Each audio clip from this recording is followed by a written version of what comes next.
Okay, so let's say we know our center is at 4, -2. Right off the bat, I can say x minus 4 squared plus y plus 2 squared, just like a circle.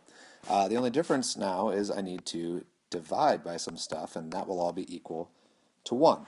Now I'm told that this is vertical, going up and down, which means my longer axis, my major axis, is going up and down, like that, so it's going to be with y, and my minor axis then has to be going side by side, so it's going to be with x.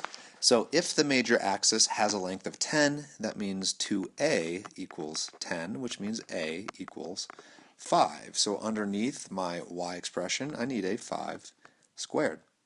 If my minor axis, running side to side, has a length of 8, that means 2b equals 8, and thus b equals 4. So I need a 4 squared underneath my x expression.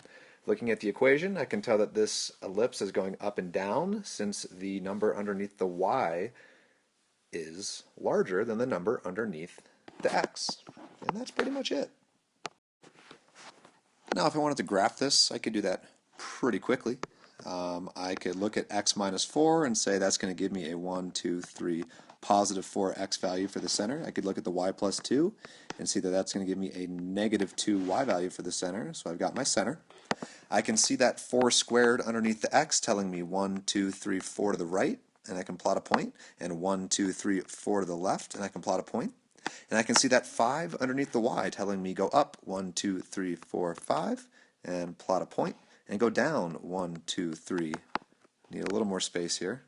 So go down 5 from that center right there, and then we have our ellipse, just like that. It looks like a center because 4 is pretty close to 5, or looks like a circle, I was trying to say, because 4 is close to 5. As those a and b values get farther apart, you'll get much skinnier ellipses, maybe something like that.